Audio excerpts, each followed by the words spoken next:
Baliktad naman eh. Yan. 1, 2, 3. Oh, mga turista taga Pilipinas. Ano yung jacket niya? Ato ka pa po doon.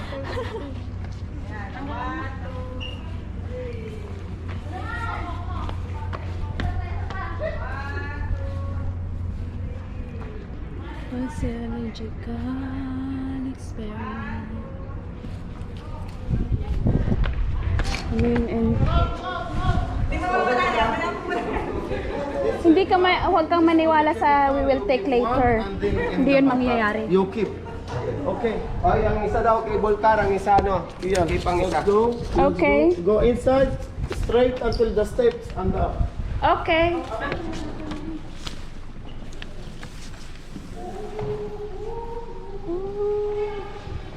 Oy, mga turista.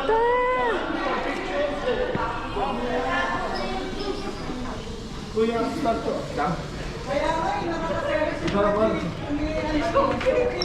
Nagpit pa sa atin. Parang pwedeng lang nagagalit.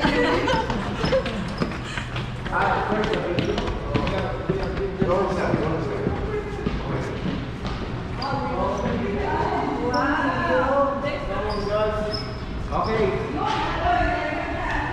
Pasok na. Let's go. Shalom. Pasok, pasok, pasok. זה כמו זה של העכביש. יאללה. Say hi.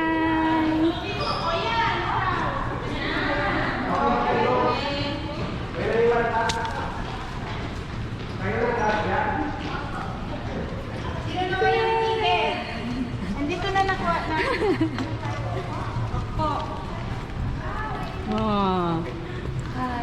זהו, כלום פה? Yeah. Yeah. What about me? Hi, say hi. Hi. To all Filipinos. Huh? To all the Filipinos. Hi to the Filipinos. Yeah, thank you. We love you. Can Anglit, if sure. Guys, here, up, down, it's okay, stand. But it's better here. Oh my gosh, mix.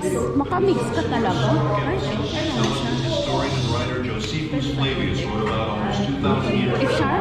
Guys, it's start. Contains It's okay. a fantastic drama in which Jews, Romans, and idealists fight to the death. It's no wonder that Hollywood jumped at the opportunity to tell this fascinating story. With an impressive set and thousands of extras, they created a colossal film featuring the rebel leader Eleazar, son of Yair, and the Roman commander Flavius Silva in the leading roles. However, in the movie, unlike real life, no one really deals with the dilemmas or personal struggles, and certainly not with the more problematic aspects of the Dapat story. makapicture tayo doon. Then where should we start our story? We could start with the Hasmoneans, who were the first to discover the advantages of this isolated cliff in the heart of the desert. Or we could start at the end, with a dramatic project of the Masada excavations, with Yigal Yadin, the head of the excavation team, who would stand on the mountain and read Josephus Flavius' description of the account, and everyone around him could actually hear the echoes of the fighting. Or we could start the quest with King Herod. Herod, who ruled under the auspices of the Romans, built himself a magnificent fortress here on the mountain, which was to be his sanctuary in troubled times. And believe me, he really had troubles.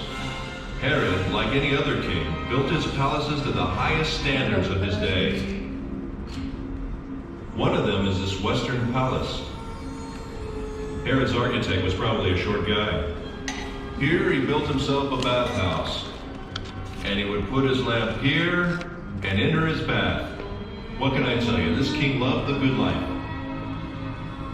Until now, we spoke about Herod. It wasn't the splendor of Herod's style that made Masada what it is today. The year 66 AD, the Jews rebel against the Roman Empire. 4 years later, the temple is destroyed. Jerusalem falls. Everywhere else, the rebels were suppressed. Masada is the last stronghold where there are still Jewish rebels. And believe me, they didn't need Herod's palaces. The rooms in the wall were divided and used as living quarters. They lived from food in the storerooms, and they drank water from the cisterns, kindly left behind by Herod long ago. Right from the beginning of the excavations, signs of the rebels were found elsewhere, in the palaces, in the ritual baths, and in particular in the wall. The deepest experience I went through in Masada was when they found in this particular room the first piece of scroll. To see Hebrew letters coming out of the ground, the same letters which are used until today. Later, more fragments of scrolls were found. One I found with my own hands, but the first experience is unforgettable. Throughout the revolt, groups of refugees sought asylum on the mountain. About 1,000 rebels gathered in this fortress in the heart of the wilderness. In 73 AD, the Romans' 10th Legion arrived with thousands of armed soldiers who deployed themselves around the mountain. An enormous war machine. And the movies do it best, after the Romans, of course. The Romans built an attack ramp. The besieged rebels rolled stones down it. The Romans lift a tower to the top of the ramp, equipped with a battering ram to smash the wall. The besieged erect a wood and earthen wall to sustain the blows of the battering ram. The Romans burn it, but the wind almost burns their own tower. Then the wind veering as if by divine providence to the south, blowing with full force in the opposite direction, flung flames against the wall, which now was all ablaze. And in the evening, when the wall was burnt and breached, the Roman army returned to its camps, assured that the whole affair would be over by morning. But Eleazar had ideas of his own. This is it, the last night. My friends, we've reached the climax of the drama. However, unlike the movie, here apparently the events actually took place. And here at Masada, men with families were forced to decide slavery or death. Eleazar had no doubts, but he had yet to convince his comrades in arms. Ladies and gentlemen, the speech of Eleazar.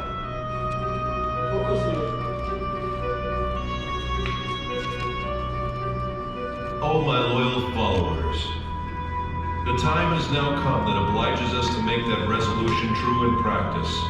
Let our wives die before they are abused, and our children before they have tasted of slavery, and preserve ourselves in freedom as an excellent funeral monument for us, as we have preferred death before slavery. Once Iga el-Yadin was asked what was the most important artifact he found on Masada. Dozens of priceless objects were found here, he answered, but if I must point to one find, it would be these ostraka. These potsherds. These may be the lots that I'm holding now.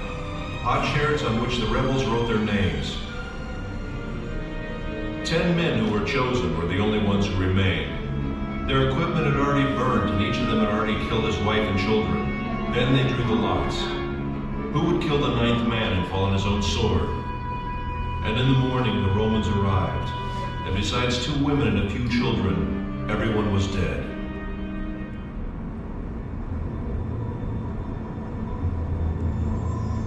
After the drama came silence. The silence was broken in the 5th century for nearly 200 years by a community of Byzantine monks. 1,200 years later, the first explorers came and rediscovered the mountain. Then the members of the youth movements, seeking a symbol of Jewish heroism, discovered Masada and adopted the mountain. After them came the hikers and the tourists. Masada had become a focus of pilgrimage.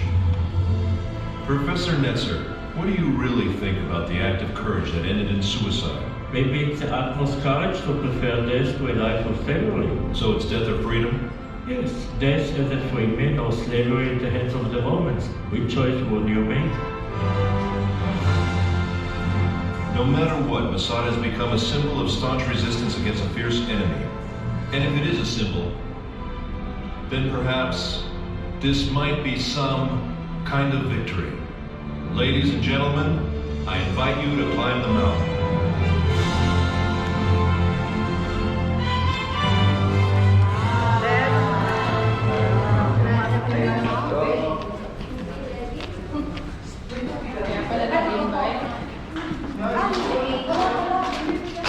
Guys, the pieces of the stones, what we see see in the movie, and all the cans we can see in the museum after you back from the mountain, okay? Okay.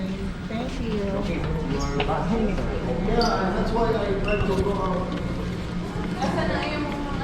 You take you wait here, you give them only the pieces and the down. There is a 2 pieces here, okay? You give only 1. Tanggalin nyo na, para ano. Because we pay go and back, there is option only to pay one way. So keep the card, okay? So Let them make it. You let them make it. Let the guy here and then make it. Wait until he invites you, okay? No entry without wearing a mask.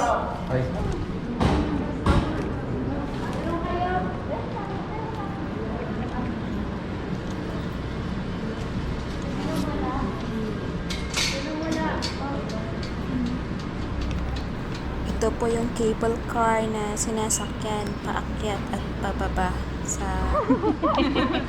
Bigat ka ba? Oo.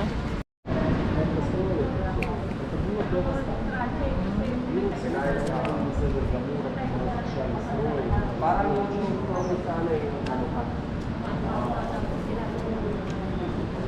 Mukha na ko lobot ka. Yung price.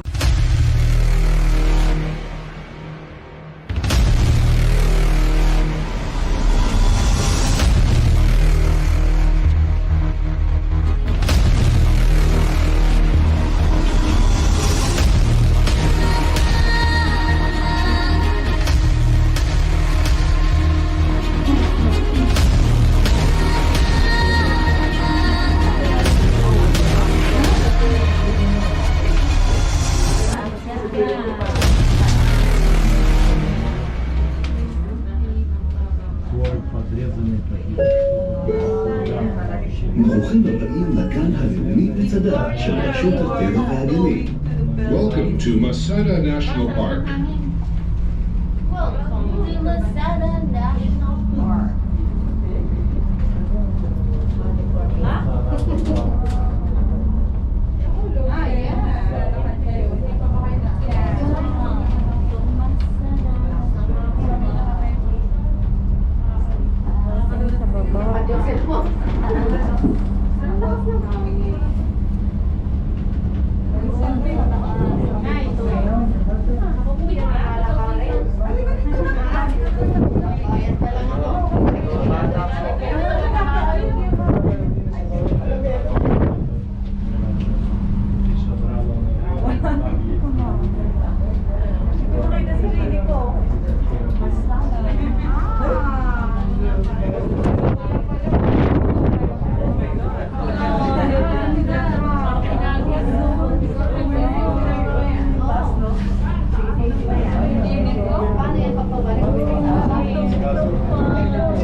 Ay, sementado pala.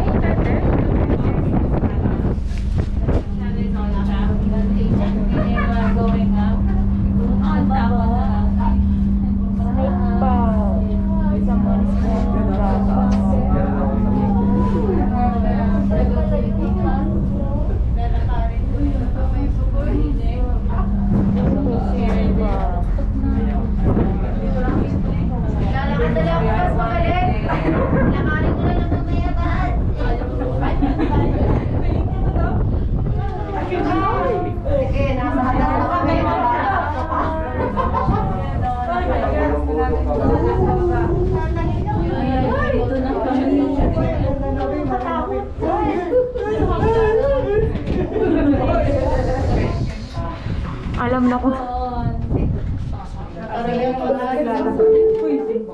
אנא היזהרו מהדלתות החשמליות, אנו מאחלים לכם ביקור מהנה. Please be careful of the automatic doors. We hope you enjoy your visit.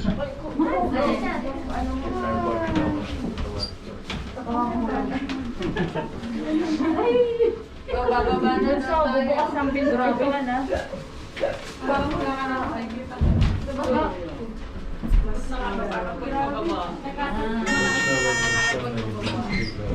Ay, sa kabila.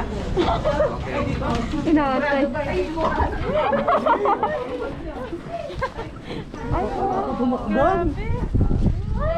Wow. Ano yung formation? Ano yung formation na yan? Parang Dead Sea naman yata na nag-sinkhole na, nag-dry. Yung... Di ba nagda-dry, lumiliit na kasi ang Dead Sea. Oo nga. I think Part pa siya. Pero etong ano na to, part pa siya ng Dead Sea. Oo.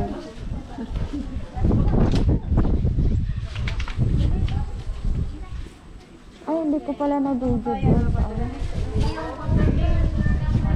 Sa baba pala dito. Akitin na dyan. Ay, sorry. Baka dito yung pauwi nito. Snake path if you want to walk or you take cable car. Sino gustong maglakad pa baba mamaya?